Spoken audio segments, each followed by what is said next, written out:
아멘.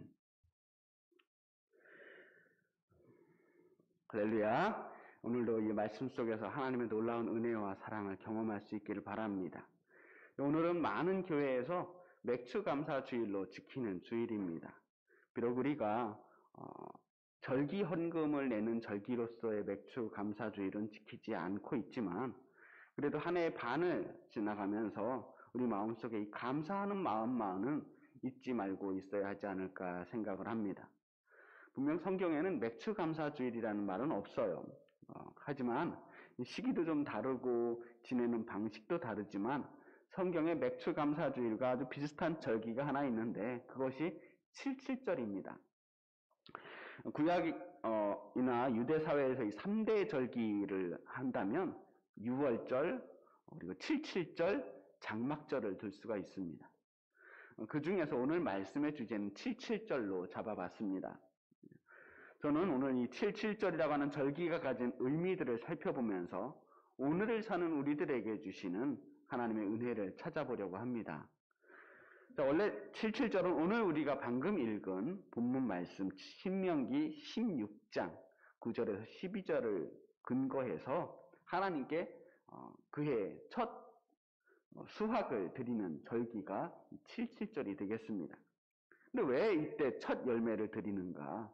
그것부터 먼저 살펴보려고 합니다. 일단 이스라엘의 기후를 좀 알아야 해요. 이스라엘은 우리나라와 같이 사계절이 분명한 나라가 아닙니다. 여름과 겨울만 있어요. 11월부터 3월까지는 겨울인데 이때는 비가 내리는 우기가 되고요. 또 봄이 우리나라로 따지면 봄이 시작되는 4월부터 10월까지 여름으로 이때는 이제 건기가 계속됩니다. 비가 거의 내리지 않는 거예요. 일단 이제 우기가 시작되면 11월쯤 돼서 우기가 시작되면 밀과 보리 같은 곡식들을 심습니다.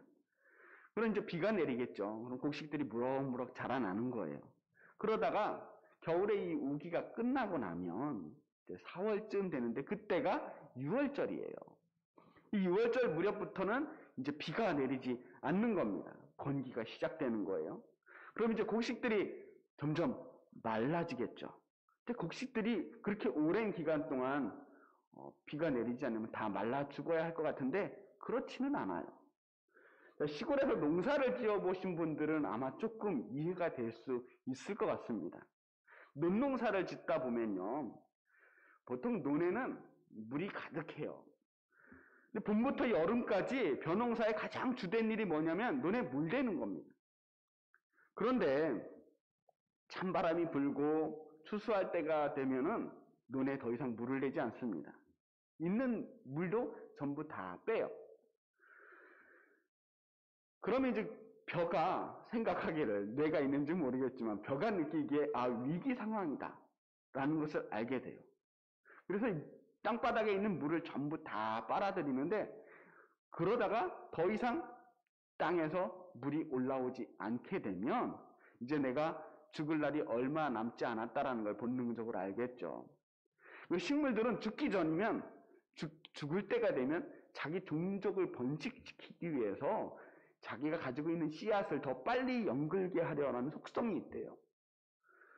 근데 기후가 안 좋거나 삶의 환경이 척박하면 척박할수록 이 씨앗을 더 많이 만든다는 거예요. 그래서 아주 가물 때 솔방울들도 더 많아지고 벼도 더 알이 많아진다고 하는 거예요.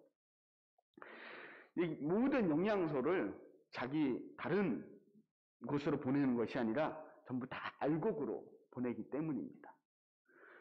물이 없으니까 점점 줄기는 누렇게 메말라 가지만 그 속에 있는 곡식들은 탄탄하게 여물게 되는 거예요. 이스라엘의 건기는 바로 그러한 상황을 우리가 생각하면 될 것 같습니다. 더군다나 6월절이 시작이 되면 동풍이라고 하는 함신이라고 하는 바람이 불어옵니다. 함신은 아랍어로 50이라고 하는 뜻을 가지고 있어요. 아라비아 이집트 쪽에서 불어오는 아주 뜨거운 바람이 약 50일 정도 계속해서 불어오는데 그것을 함신이라고 한다는 거예요. 이 함신이 얼마나 뜨거우냐면 이 함신이 불어올 때쯤 되면 기온이 한 40도를 넘나드는 거예요. 이 뜨겁고 메마른 건조한 바람이 약 50일 정도 계속되는 거예요. 그러면 6월절부터 50일 동안 이 함신 바람이 부는 동안 보리와 밀이 알곡을 탄탄하게 연그러 가는 겁니다. 이 77절은 그렇게 다 함신을 이겨낸 보리와 밀을 처음으로 수확하면서 하나님께 감사의 제사를 드리는 절기입니다. 그 혹독한 건기에 고난을 이겨내고 마침내 이 곡식을 수확했을 때 그야말로 하나님께 감사를 드리지 않으면 안 되는 그런 마음이 저절로 막 우러나오는 거예요. 지난 50일 동안 얼마나 더웠어요. 얼마나 메말랐어요. 그 혹독한 더위와 가뭄에 정말 죽을 뻔했는데 이렇게 곡식이 열렸습니다. 이렇게 풍성하게 열렸습니다.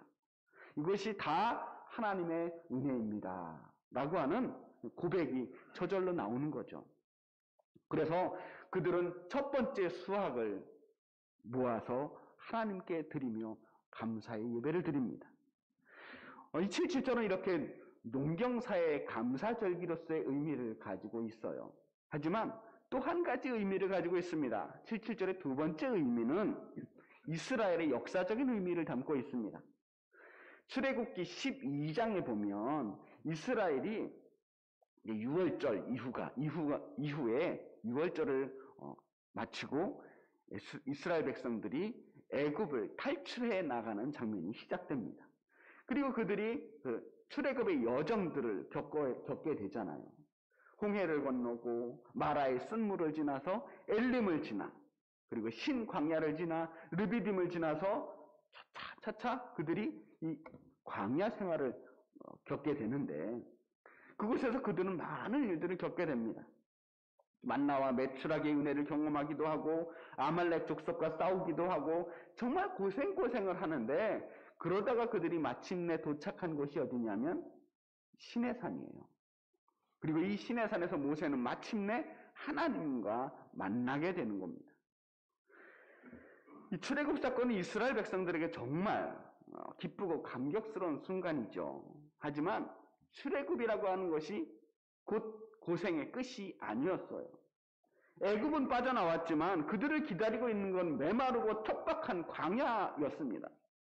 사람들은 저마다 불평하기 시작해요. 우리를 이 광야에서 죽이려고 우리를 데리고 나왔느냐? 이 험한 광야를 살 길이 막막했거든요. 당장 마실 물이 없었고 먹을 식량도 얼마 되지 않았습니다. 그들이 떠나왔던 곳 이 이집트는 그 당시에 세계에서 가장 비옥한 땅이었어요. 가장 풍요로운 땅이었습니다. 이 나일강 주변은 언제나 곡식이 정말 넘쳐났어요. 그것은 따로 거름을 주지 않아도 언제나 아주 기름진 땅이어서 곡식을 심기만 하면 정말 어마어마한 곡식들이 열매들이 열렸어요. 그들의 삶이 힘들고 어렵다고는 하더라도 적어도 먹고 살 걱정만큼은 하지 않을 수 있는 그런 땅이었단 말입니다. 그들은 그런 모든 것들이 당연하다고 생각하면서 살아왔는데 그런데 광야는 안 그랬단 말이에요. 광야는 아무것도 없어요. 하나님만 믿으면 당장이라도 젖과 꿀이 흐르는 그런 약속의 땅으로 건너갈 줄 알았는데 홍해를 건너고 나서 그들을 기다리고 있던 건 메마른 광야였단 말이에요. 적어도 2주면은 도착할 수 있는 그 가까운 거리였는데 하나님은 그들을 바로 가나안 땅에 인도하시지 않고 자꾸 빙빙 돌리기만 하는 거예요. 들어가지 못하고 있어요. 그래서 그들은 끊임없이 하나님을 원망합니다. 모세를 원망합니다. 어찌하여 우리를 애굽에서 인도해내서 우리와 우리 자녀와 우리 가축이 목말라 죽게 하느냐?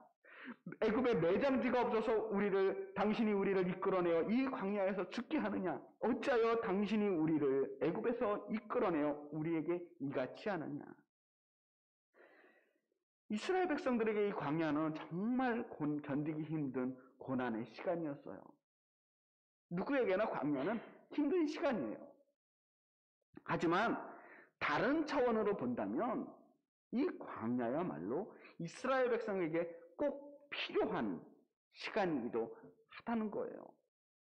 자, 아까 제가 6월절 이후에 건기와 함께 불어오는 그 뜨거운 바람을 이야기했죠. 그 바람 이름이 뭐라고 그랬죠? 함신. 이 함신. 이스라엘 백성도 저 메마르고 뜨거운 바람 함신을 견뎌야 하는 곡식에 비유할 수가 있어요. 함신에 말라 죽을 것 같았던 그 곡식들이 오히려 더 단단하고 풍성한 열매가 되어가는 것처럼 이스라엘 백성들도 그 뜨거운 광야 안에서 단단해져가는 경험을 하게 되더라는 거예요.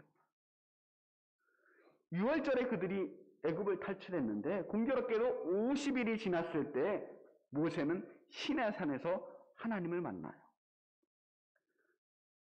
77절이 바로 그때입니다.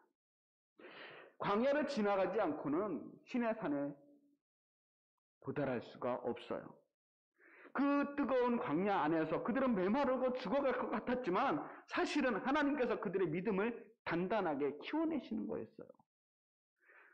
그들은 광야에서 하나님의 손길들을, 놀라운 손길들을 경험합니다. 바다에서 길을 내시는 하나님을 만났어요.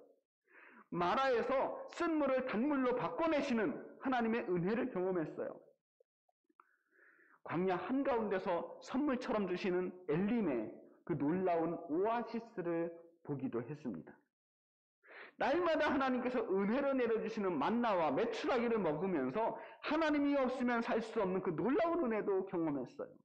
일용할 양식을 책임져 주시고 생명을 책임져 주시는 하나님의 은혜를 온몸으로 경험했던 거예요. 때로는 반석에서도 물을 내어주시는 하나님을 만났습니다. 아말렉 족속을 만났을 때는 정말 죽을 줄 알았지만 기도할 때마다 모세가 그들을 앞에서 기도할 때마다 하나님이 이기게 해주시는 승리의 하나님을 만나기도 했습니다. 물론 그 어느 순간도 결코 쉬운 순간은 없었어요. 광야는 분명 평화롭고 안락한 시간은 아닙니다. 하지만 그 험한 시간을 통해서 이스라엘 백성들은 그 어느 때보다도 뜨겁게 하나님을 경험하는 거예요. 살아계신 하나님. 그 고난의 현장에 깊숙이 개입해 주시고 간섭해 주시며 그들의 삶을 일일이 인도해 주시는 하나님의 손길을 경험하는 겁니다. 아브라함의 하나님, 이삭의 하나님, 야곱의 하나님이었던 그 하나님께서 이제 이 광야의 시간을 통해서 마침내 이스라엘의 하나님, 나의 하나님으로 고백되어지는 거예요. 그리고 마침내 시내산에서 그들은 하나님을 만날 준비를 하게 된 겁니다. 자, 마지막으로 77절의 이 세 번째 의미는 신약 성경에서 찾을 수가 있어요. 구약에서는 77절이라고 하지만 신약에서는 오순절이라고 불러요. 6월절부터 시작해서 7 곱하기 7, 77이 49, 거기에 그 다음 날을 77절 혹은 오순절로 지키게 되는데 이 오순절은 5, 5, 열순, 그래서 50이라는 뜻을 가지고 있거든요. 예수님께서 돌아가셨을 때가 언제였느냐? 6월절 명절 기간에 돌아가시는 거예요. 그리고 그 50일 후에 오순절에 마가의 다락방에서 성령 강림의 사건이 일어납니다. 예수님 부활하시고 50일 동안 과연 제자들에게는 어떤 일들이 일어났을까요? 죽음을 이기신 예수님께서는 부활하신 후에 제자들과 무슨 일을 하셨을까요? 자, 예수님 부활하시고 하늘에 올라가시기까지 약 40일 동안 이 땅에 머무르셨다고 하는데, 근데 성경을 보면 예수님께서 더 이상 제자들과 함께 있지 않아요. 제자들과 더불어서 어떤 특별한 행적들을 보여주시지 않아요. 그냥 무슨 행적이 있나 살펴보니까 나타나는 오직 그냥 예수님이 그들 앞에 나타나셨다라는 기록밖에 없어요. 막달라 마리아에게 나타나셨고 다른 여인들에게 나타나셨고 베드로에게 나타나셨고 엠마오로 가는 두 제자에게 나타나셨고 마가의 다락방에 도마를 제외한 다른 제자들을 만나주시며 나타나셨어요. 그리고 또다시 도마까지 있는 그들 앞에 다시 한번 나타나셨고 사도들과 500여 형제들 그리고 예수님의 동생 야고보에게 나타나셨어요. 그리고 마지막으로 감람산에서 하늘로 올라가시기 전에 많은 사람들 앞에 나타나셨다. 나타나신 거예요. 다시 살아나시긴 하셨지만 이전의 예수님과는 너무나 달라진 모습을 우리는 볼 수 있어요. 사실은 조금 이해되지 않았어요. 예수님께서 그렇게 극적으로 다시 살아나셨다면 이제 뭔가 더 엄청나고 다이나믹한 일들이 일어나야 하지 않을까? 충분히 그럴 수 있잖아요. 지금도 이 계신 예수님께서 이제 제자들 앞에 나타나셨어요. 이제 더 이상 뭐가 두렵겠습니까? 지금도 두려워할 필요가 없는데 너희 제사장들아, 너희 로마 제국주의자들아, 너희들이 예수님을 십자가에 못 박아 죽였지만 예수님은 다시 살아나셨다. 이제는 우리는 더 이상 너희들이 두렵지 않다. 죽일 테면 죽여봐라. 예수님은 죽여도 죽지 않는 불멸의 존재이시다. 어마어마하잖아요. 정말 난리가 날 일이죠. 그런데 성경을 아무리 읽어도요, 예수님 부활하신 후에도 분위기는 바뀌어지지 않아요. 여전히 분위기가 어두워요. 제자들은 여전히 다락방에 숨어 지내며 혹은 엠마오로 혹은 갈릴리로 뿔뿔이 흩어져 가고 있습니다. 의기소침하고 두려워하고 있어요. 예수님을 따르던 그 수천 명의 무리들도 더 이상 모이지 않아요. 예수님은 더 이상 병을 고치시는 일들도, 말씀을 가르치시는 일들도, 기적을 보여주시는 일들도 하지 않습니다. 그저 가끔씩 제자들에게 나타나시기만 하는 거예요. 왜 그러셨을까? 저는 부활 후의 예수님은 부활 전에 십자가 사건 이전의 예수님과는 좀 차별성이 있다. 의도가 다르다고 생각을 해요. 이제 제자들과 이별을 준비하고 계시는구나. 이미 예수님께서 하셔야 할 말씀은 다 하신 거예요. 몰라서 못하는 게 없어요. 더 하실 말씀도 없고 그들에게 더 필요한 표적도 없습니다. 십자가와 부활을 마지막으로 해서 더 이상 제자들에게 가르쳐야 할 게 없어요. 다만 이제는 제자들이 예수님의 뒤를 이어서 예수님이 하시던 그 말씀과 예수님이 하시려고 했던 그 일들을 행해야 하는데, 진짜 제자가 되어야 하는데 그 시간을 기다리시는 거예요. 예수님은 십자가 사건으로 모든 일들이 끝난 게 아닙니다. 예수님께서 말씀하셔요. 이제 예수님 부활하셨으니까 이제 너희들이 부활의 증인이 되고 나를 이어서 하나님 나라를 선포하는 제자들이 되라고 제자들에게 당부하시는 거예요. 그래서 제자들에게 나타나요. 복음을 포기하거나 제자의 길을 포기하지 않도록 그들을 격려하시면서 아직 끝난 게 아니다. 나는 죽지 않았다. 그러나 너희들이 해야 할 일이 있지 않겠느냐. 베드로에게 말씀하시잖아요. 네가 나를 사랑하느냐? 그렇다면 네가 나의 양을 먹여라. 이제 예수님과 바톤 터치를 해야 하는 거예요. 그러기 위해서는 이제 예수님 없이 사는 법을 익혀야만 하는 겁니다. 아무리 돌아봐도 예수님이 없는 것 같은 그 시간을 견뎌내야만 하는 거예요. 그래서 예수님은 더 이상 제자들과 함께 머물러 계시지 않아요. 다시 살아나셨지만 제자들도 이제 예수님이 더 이상 죽은 채로 계시지 않는다는 건 알았지만 예수님은 보이지 않아요. 그래서 제자들은 여전히 숨어 지내고 두려워하면서 지내고 있습니다.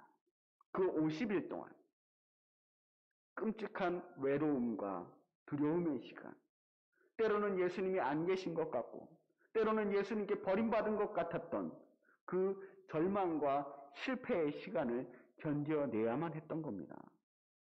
그렇게 견디면서 그 마가의 다락방에서 숨죽여 기도하면서 오순절을 맞이하게 되는 거예요.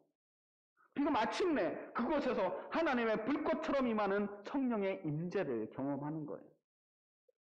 이 오순절 마가의 다락방에서 임했던 이 성령의 임재 사건, 성령 체험은 어느 날 갑자기 반짝하고 나타난 이벤트가 아니에요. 성령 임재 사건은 신내림의 현상이나 특별한 능력이 그들에게 주어진 그런 사건이 아니라는 거예요. 그냥 하나님이 임재하신 사건이에요. 하나님께서 불꽃처럼 그들에게 나타나 주신 거예요. 근데 하나님이 그때만 나타나셨을까요? 오순절 그 성령 임재 사건이 한번 반짝하고 그 후로도 그 전에도 없었을까요? 아니잖아요. 예수님께서 이미 그들에게 수시로 나타나셨어요. 여기서 나타나셨다는 게 뭐예요? 임재예요. 예수님이 그들에게 임재해 주셨던 거예요. 먼저 그들에게 나타나 주셨어요. 그런데도 제자들은 불안했습니다. 나와 늘 함께 동행하는 존재가 아니라는 것에서 불안했어요. 그래서 이제는 육신으로 나타나시는 예수님이 아니라 언제든 어디서든 늘 함께 하시는 성령 하나님으로 그들에게 나타나 주시는 거예요. 자, 예수님이 감람산에서 승천하신 후에 제자들이 맨 처음 했던 행동이 뭐였을까요? 모여서 기도하는 거였어요. 기도를 통해서 제자들은 이제는 예수님 없이 살아가야 하는데 무엇이 있을까? 예수님 없이 살아가기 위해서 우리에게 필요한 것은 단 하나, 기도밖에 없다는 것을 알았어요. 살아계시지만 예전처럼 그렇게 목소리로 대면해서 소통할 수 없다면, 그렇다면 우리는 어떻게 예수님과 소통할 수 있을 것인가? 기도였다는 거예요. 같이 계시지만 만날 수 없는 그 하나님을 만나기 위해서 그들은 기도하며 안간힘을 쓴 거예요. 그들이 할 수 있는 최선의 것을 하고 있는 거예요.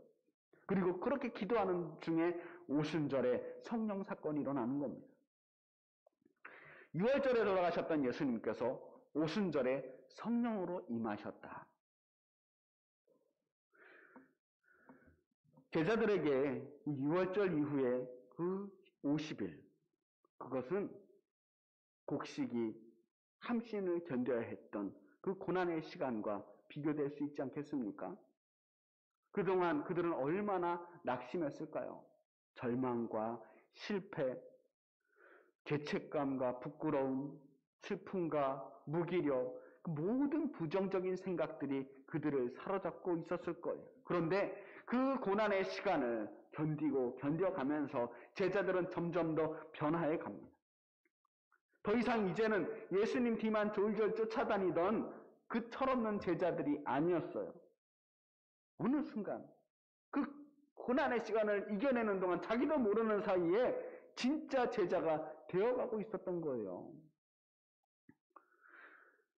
함신의 그 뜨거운 바람 속에서 곡식이 단단하게 연결어가듯이 제자들은 밑바닥을 치는 그 실패의 경험 속에서 진짜 성도, 진짜 제자가 되어가고 있었다.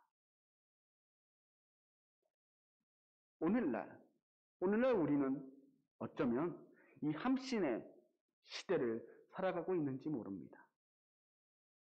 이 6월절 지나서 불어오는 이 뜨거운 바람처럼 무덥고 메마른 시대, 지독한 건기의 시대를 살고 있어요. 우리의 감정이 메마르고 때로는 우리의 믿음이 연약해진 것 같기도 하고 모든 것이 혼란스러워지기도 하고 수많은 불안과 염려와 부정적인 감정과 생각들이 우리를 지배하고 있습니다. 하지만 여러분 기억하세요. 알곡은, 곡식은 고난을 통해 연단되어 가고 연걸어 갑니다. 우리를 괴롭히고 있는 이 고난이 우리를 완전히 실패로 끝나게 만들지 않을 겁니다. 우리를 지배하지 못할 겁니다. 결국 이 고난이 우리를 더욱 단단한 열매로 만들어 갈 것임을 믿으시기 바랍니다. 오늘은 77절, 이 오순절의 절기를 함께 기억하시기 바랍니다. 그 무더운 가뭄과 고난 속에서 마침내 열매를 거두게 되는 절기입니다. 광야를 지나서 마침내 시내산에서 하나님을 만나는 절기입니다. 그리고 십자가 이후에 절망하던 제자들이 성령을 만나는 오순절의 절기입니다. 성령의 은혜는 고난을 헤치고 찾아옵니다. 만약 여러분이 지금 너무나 힘든 시기를 보내고 있다면, 너무나 고통스럽고 힘든 시간을 보내고 있다면, 내가 지금 함신을 견디고 있구나. 내가 지금 이런 식으로 영걸어가고 단단해져 가고 있구나. 위로받으시기 바랍니다. 여러분이 아무리 괴로워도 그것은 여러분을 절대 완전히 집어삼키지는 못할 것입니다. 왜냐하면 우리를 지켜주시는 하나님이 우리와 함께 하시기 때문입니다. 그리고 저 뜨거운 함신의 바람을 뚫고 우리를 향해 찾아오시는 그 하나님의 은혜를 반드시 맞이하시기를 주님의 이름으로 축복합니다. 기도하겠습니다.